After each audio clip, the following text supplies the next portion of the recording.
All right, good afternoon. This is another segment to a video I posted earlier about 1988 Toyota truck.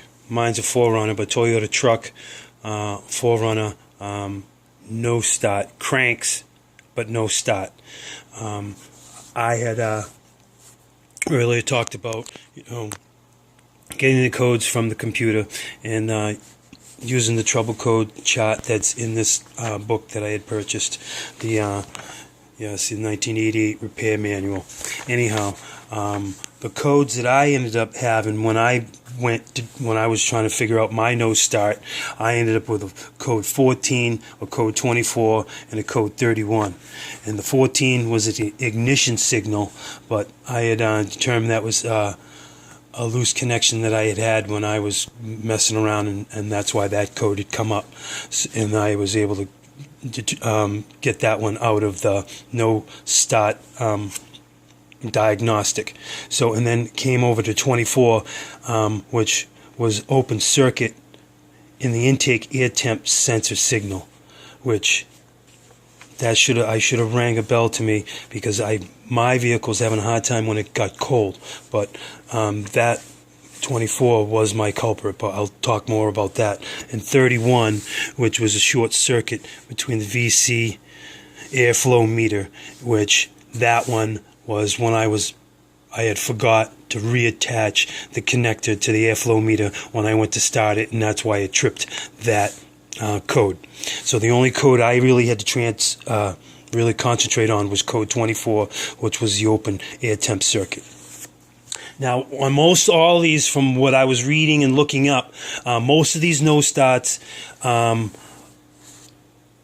is either in that airflow meter, there's a little valve that moves back and forth, that when you go to start the ignition, I guess apparently the engine vacuum makes that little door actuate, which actually turns your fuel pump on and gets that whole circuit going. I had determined mine was working, that was functioning because that was new, but that is one of the culprits that I learned along the way.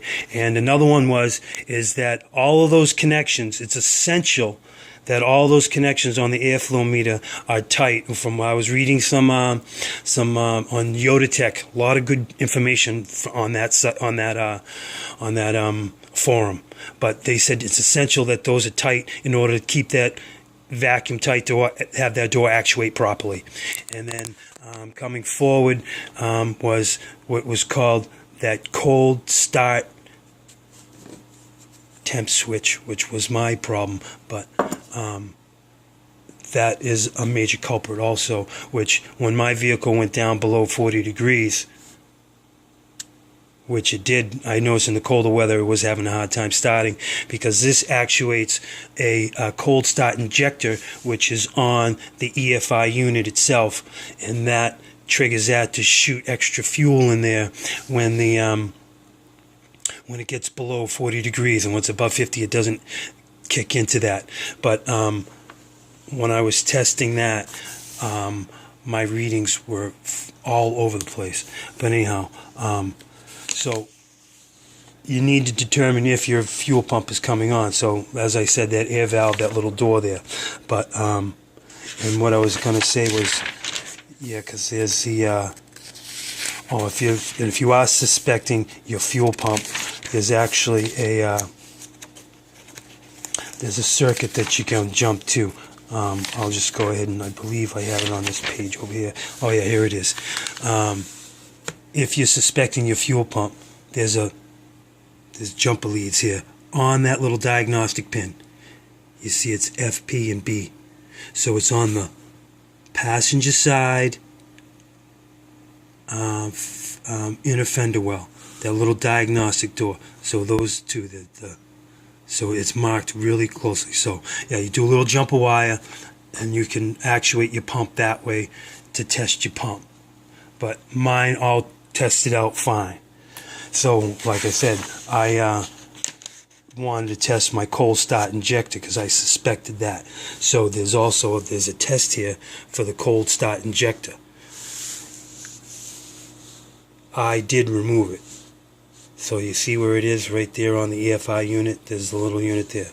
So you want to you can disconnect it, but I actually tested mine on the vehicle. I ran 12 volts to it and stuff, but you see, you test the resistance between the two pins, 2 and 4 ohms. Anything other than that, injector's junk. But I actually pulled it away, left the fuel line attached, ran power to it to make sure that the injector was working properly, and I was able to eliminate that as a problem. Then I went to